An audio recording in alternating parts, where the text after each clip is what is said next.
Dapat respetuhin ang desisyon ng Ombudsman kaugnay sa suspensyon kay Regulatory or Energy Regulatory Commission Chair Mona Lisa Dimalanta ayon sa itinalagang OIC ng naturang tanggapan. Binanggit naman ng ERC-OIC na re-reviewin ng Energy Regulatory Commission ang mga proseso kung paano mas mabilis na maaaprubahan ang power supply agreements. Si Creselyn Catarong magbabalita.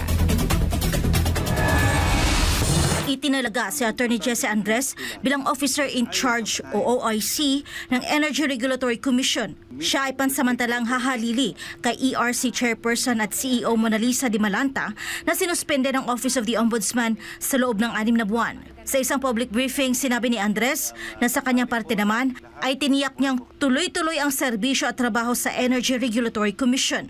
Kung sa pagkaalam po, sa pagsisiyasat po ng Ombudsman, ay meron pong dahilan para ituloy ang suspension o hindi, respetuhin po natin yan. Pero habang pong ako ay nakatalaga dito, hindi po ako magdadalawang isip na gawin ang tama. At we cannot wait for things to happen. Ibinahagi naman ni Andres na una niyang napansin sa ERC na marami pang pending na mga aplikasyon na hindi pa naaaksyonan. Kaya nag-iisip sila ngayon ng mga paraan upang lalong mapaigting ang mga proseso at mapabilis ang pag-aproba ng lahat ng mga nakabinbin na aplikasyon sa ERC. Importante kasi anya na magkaroon ng kompetisyon. Sambit ng opisyal, kung mas marami ang lumalahok sa energy sector, mas maganda rin ang takbo ng enerhiya dahil sa kompetisyon. Binigyang diin pa nito na kapag mas marami ang competitors, maganda ang supply ng enerhiya. At pag maganda ang supply, bababa raw ang presyo ng kuryente. Kaya naman, re-reviewin nila ang mga proseso para mas madali na maaprubahan ang power supply agreements. Pero paano po papasok ang mga players dito sa energy sector kung kulang po ang approval, mabagal po ang approval ng mga applications nila. At yan po ang unang-una natin gagawin. Re-reviewin natin ang mga proseso kung paano mas mabilis na ma-aprobahan itong mga power supply agreements, yung mga capex additionals.